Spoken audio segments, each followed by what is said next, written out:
नमस्कार। आपका अखबार के YouTube चैनल पर आपका स्वागत है। मैं हूं प्रदीप सिंह।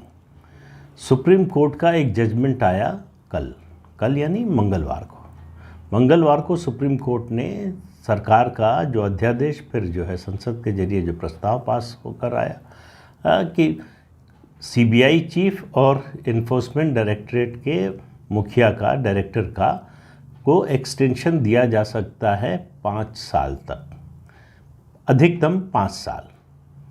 और ये इसको चुनौती दी गई थी कॉमन कॉज जो प्रशांत भूषण का NGO है उसके ज़रिए कि ये सरकार इसके ज़रिए जो भी CBI डायरेक्टर होगा या ED का डायरेक्टर होगा उसको कैरेट एंड स्टिक की नीति पर चलकर उनको अपने प्रभाव में लेकर अपने मनमाने तरीके से जांच को प्रभावित करना चाहती है और इसको जो है वो इनवैलिड या असंवैधानिक करार दिया जाए। इसकी ज़रा पृष्ठभूमि समझ लेने की ज़रूरत है।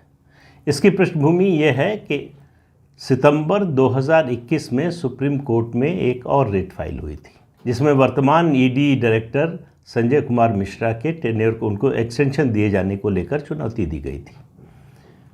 सुप्रीम कोर्ट ने सितंबर 2021 के अपने जजमेंट में कहा कि ये एक्सटेंशन देना ठीक नहीं है, ये गलत है, अब उनको आगे एक्सटेंशन नहीं दिया जाना चाहिए। संजय कुमार मिश्रा की ED डायरेक्टर के रूप में नियुक्ति हुई थी नवंबर 2018 में। मई 2020 में उनके 60 साल हो रहे थे तो रिटायर होना था, लेकिन सुप्रीम कोर्ट का एक पुराना जजमेंट है 1997 का जिसके मुताबिक CBI डायरेक्टर और ED डायरेक्टर और इस तरह के पद पर जो लोग हैं उनका टेन्योर कम से कम 2 साल होना चाहिए। उसमें स्टेट्स के DGP भी आते हैं, उनका टेन्योर 2 साल से कम का नहीं होना चाहिए। इसलिए उनका कार्यकाल नवंबर 2020 तक था। सरकार ने 1 साल का एक्सटेंशन दिया जिसको चैलेंज किया गया। सुप्रीम कोर्ट ने कहा कि ये एक्सटेंशन जो है ठीक नहीं है, सरकार को आगे एक्सटेंशन नहीं देना चाहिए। तो ये सरकार को निर्देश था। सरकार ने उसको रोकने के लिए, उसको बदलने के लिए सरकार एक अध्यादेश ले आई 13 या 14 नवंबर 2021 को और उस अध्यादेश के जरिए CVC का जो एक्ट है उसमें संशोधन कर दिया और दिल्ली पुलिस एस्टेब्लिशमेंट एक्ट जिसके तहत CBI आती है उसको अमेंड कर दिया। CVC एक्ट के तहत इन्फोर्समेंट डायरेक्टरेट आता है तो दोनों के मुखिया के बारे में ये व्यवस्था हो गई कि 5 साल तक एक्सटेंशन दिया जा सकता है। अब इसको भी चुनौती दी गई। तो चुनौती में प्रेयर ये थी कि ये जो सरकार ने संशोधन किया है इसको असंवैधानिक करार दिया जाए क्योंकि इससे इन दोनों संस्थाओं के कामकाज पर असर पड़ेगा, सरकार उनको प्रभावित करने की हालत में होगी और सरकार जो है एक्सटेंशन का लालच दे देकर जो है वो मनमाने तरीके से काम करवा सकती है। तो सुप्रीम कोर्ट के सामने मुद्दा ये था।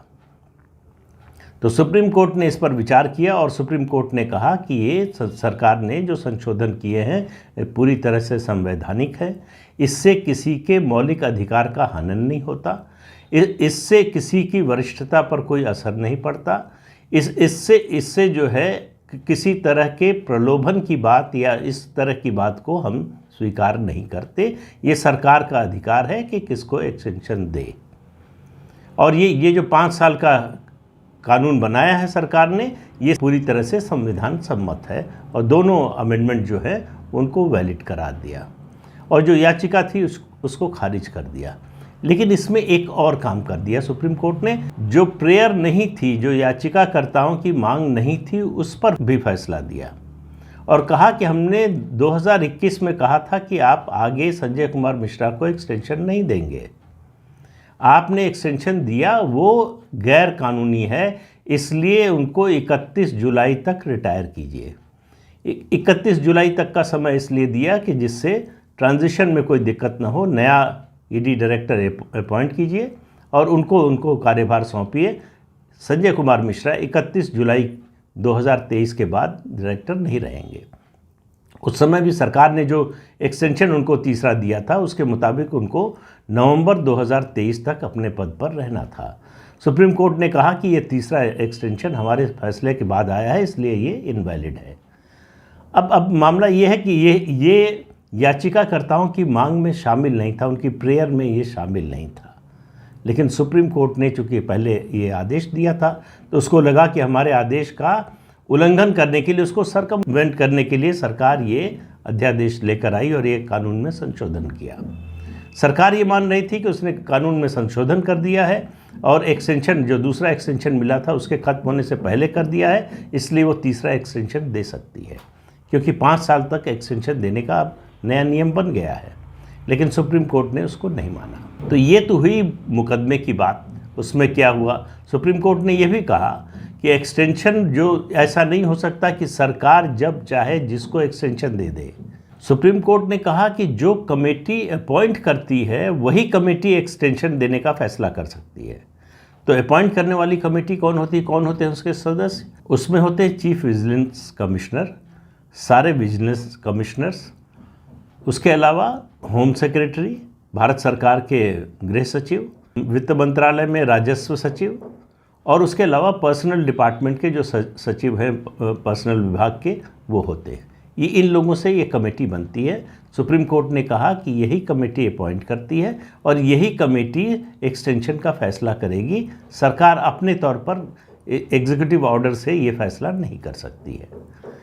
तो जो एक्सटेंशन मिला था संजय कुमार मिश्रा को, इस कमेटी के जरिए ही मिला था, लेकिन इसके बावजूद सुप्रीम कोर्ट को ये लगा कि उनको एक्सटेंशन नहीं देना चाहिए। अब आप आइए इसके पॉलिटिकल एस्पेक्ट पर। गृह मंत्री अमित शाह ने, जो लोग इस फैसले से बहुत खुश हो रहे थे, क्यों खुश हो रहे थे?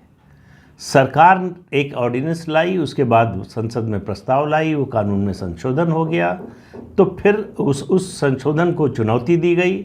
सुप्रीम कोर्ट ने उस चुनौती को अस्वीकार कर दिया, रिजेक्ट कर दिया और कहा कि सरकार ने जो किया ठीक किया। फिर खुश क्यों हो रहे थे? कौन खुश हो रहे थे? जो सरकार विरोधी है। सरकार विरोधी खेमे में खुशी की लहर दौड़ रही थी। क्यों दौड़ रही थी? अब आप बात को समझिए। आप याद कीजिए प्रधानमंत्री के पिछले कुछ दिनों के या कुछ समय से जो वो बयान दे रहे हैं कि भ्रष्टाचारियों को छोड़ूंगा नहीं, मैं किसी से डरूंगा नहीं, कोई समझौता करूंगा नहीं। संजय कुमार मिश्रा ईडी डायरेक्टर के रूप में एक प्रतीक बन चुके थे भ्रष्टाचार विरोधी अभियान का।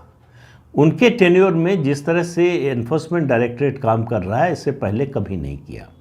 उसका एक सबसे बड़ा कारण यह है, इस तरह की पॉलिटिकल विल वाली सरकार भी नहीं मिली थी, जो जांच एजेंसियों को फ्री हैंड दे, जो पॉलिटिकल इंटरफेरेंस ना करे। ऐसी सरकार इससे पहले मिली नहीं थी, इसलिए। और उसके अलावा संजय कुमार मिश्रा जो है, जब इनकम टैक्स में थे तब भी वो बेहतरीन अधिकारी थे और ईडी डायरेक्टर के रूप में भी उनका कार्यकाल हमेशा याद किया जाएगा। उन्होंने भ्रष्टाचार से कोई समझौता नहीं किया, ये एक बात है। दूसरी बात यह है कि भ्रष्टाचार के मामलों की जांच में तेजी आई और उसमें ज़्यादा ट्रांसपेरेंसी और ज़्यादा जो है दक्षतापूर्ण ढंग से काम हुआ। तो उसकी वजह से संजय कुमार मिश्रा जितने भ्रष्टाचारी थे उन सब की आंख की किरकिरी बन गए। खासतौर से जो पॉलिटिकल लोग हैं, जो नॉन पॉलिटिकल लोग हैं, वो बोलते नहीं हैं, उनकी बातें सामने आती नहीं हैं, वो भी दुखी थे, लेकिन पॉलिटिकल लोग ज़्यादा दुखी थे। आपको याद होगा कि ईडी के दफ्तर के बाहर जो है धरने के लिए विपक्ष की सारी पार्टियां गई थीं, राष्ट्रपति से मिले थे और ये जो याचिका थी सुप्रीम कोर्ट में, इसमें कुछ पार्टियां भी शामिल थीं। पार्टी के तौर पर नहीं, पार्टी के नेता शामिल थे। तो इन सब की आंख की किरकिरी थे संजय कुमार मिश्रा। इनको लग रहा था कि संजय कुमार मिश्रा को हटवा दे तो हमारी जीत हो जाएगी, हम किला फतह कर लेंगे। उसके बाद भ्रष्टाचार के खिलाफ जांच जो है वो या तो बंद हो जाएगी या धीमी पड़ जाएगी। ऐसे लोगों की खुशी पर पानी फेर दिया केंद्रीय गृह मंत्री अमित शाह ने। अमित शाह का एक ट्वीट आया, उस एक ट्वीट से सबको धराशायी कर दिया। उन्होंने कहा कि ये खुश होने की बात नहीं है, वह आपको बड़ी गलतफहमी है। ईडी डायरेक्टर कौन होगा कौन नहीं होगा इससे ज़्यादा फर्क नहीं पड़ता, लेकिन भ्रष्टाचार के खिलाफ जो वंशवादी भ्रष्टाचारी क्लब है, ध्यान दीजिए, जो वंशवादी भ्रष्टाचारी क्लब है उसके खिलाफ जांच जारी रहेगी, उसमें कोई अंतर नहीं आने वाला है। तो इसलिए जो लोग खुश हो रहे हैं कि सरकार की हार हो गई और उनकी जीत हो गई, वो इस गलतफहमी में न रहें कि सरकार दब गई है या झुक गई है। तो सरकार की जो पॉलिटिकल, देखिए ऐसे मामलों में सबसे बड़ी चीज़ होती है पॉलिटिकल विल पावर।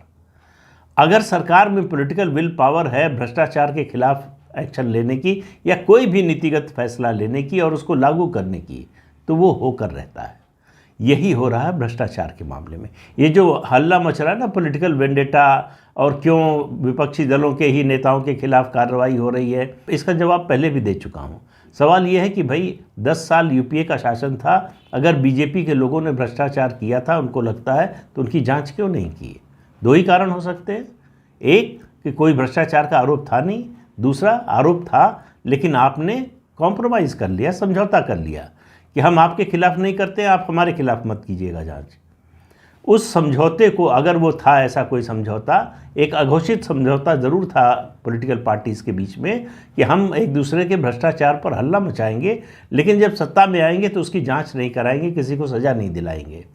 वो जो समझौता था उसको नरेंद्र मोदी ने तोड़ दिया। तो अब जो जांच हो रही है, सवाल यह है कि अगर ये पॉलिटिकल वेंडेटा है तो अदालत से रिलीफ क्यों नहीं मिल रही है? अदालत में आप ये साबित क्यों नहीं कर पा रहे हैं कि ये पॉलिटिकल वेंडेटा है, कोई भ्रष्टाचार हमने नहीं किया है?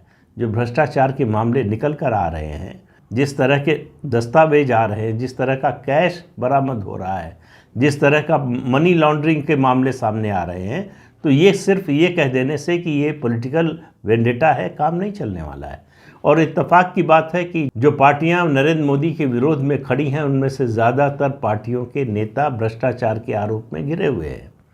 इसीलिए प्रधानमंत्री कह रहे हैं कि ये भ्रष्टाचारियों की एकता है। तो सुप्रीम कोर्ट का ये फैसला, ये ठीक है, एक सेटबैक आप कह सकते हैं संजय कुमार मिश्रा के लिए, और सरकार के लिए भी इस मायने में है कि 23 नवंबर तक उनका कार्यकाल था। सुप्रीम कोर्ट चाहता तो 23 नवंबर तक उनको काम करने दे सकता था, लेकिन सुप्रीम कोर्ट के लिए शायद ये ईगो का भी सवाल हो गया कि उसने एक आदेश दिया था, उसको सरकार ने कानून बदलकर उसका पालन न करने का फैसला किया। उस पर सुप्रीम कोर्ट ने अपने अधिकार का इस्तेमाल किया। वो सही किया गलत किया इसके बारे में मैं कुछ कह नहीं सकता, मैं कोई लीगल एक्सपर्ट हूँ नहीं। लेकिन इतना तय है कि सरकार ने जो संशोधन किए 2 सीवीसी एक्ट और दिल्ली पुलिस एस्टेब्लिशमेंट एक्ट में, उन दोनों संशोधनों को सुप्रीम कोर्ट ने संविधान सम्मत ठहराया है। ये सरकार की बड़ी जीत है। ये आने वाले समय में जो भी जांच एजेंसी के प्रमुख होंगे, उनके टेन्योर की सुरक्षा के लिए और जांच प्रभावित न हो, बीच में जो है किसी के रिटायर होने से उसका क्रम टूटे नहीं, इसको सुनिश्चित किया गया है। और याचिकाकर्ताओं की इस मांग को सिरे से सुप्रीम कोर्ट ने खारिज कर दिया कि सरकार जो है एक्सटेंशन की कैरेट लटकाकर, गाजर लटकाकर जो है वो जांच एजेंसी के प्रमुखों को अपने मुताबिक चलाना चाहती है। सुप्रीम कोर्ट ने ये बात मानने से मना कर दिया। तो जो भी याचिकाकर्ता थे, जो लोग, उनकी कोई भी बात सुप्रीम कोर्ट ने नहीं मानी है। लेकिन आप देखिए, डूबते को तिनके का सहारा। संजय कुमार मिश्रा का कार्यकाल 3-4 महीने कम हो गया, इसको लेकर इतने खुश हैं जैसे उनको अब सारे भ्रष्टाचार के आरोपों से मुक्ति मिल गई हो। तो जो ऐसा सोच रहे थे, उनको अमित शाह ने बताया कि खुश होने की ज़रूरत नहीं है। वो फंदा जो कस रहा था अभी और कसने वाला है, और वो सिलसिला रुकने वाला नहीं है। तो इस अंक में इतना ही। अगले अंक में फिर मिलेंगे किसी नए मुद्दे के साथ। तब तक के लिए अनुमति दीजिए। आपसे अनुरोध है कि ये चैनल देखिए, शेयर कीजिए, लाइक कीजिए और सब्सक्राइब ज़रूर कीजिए। नमस्कार।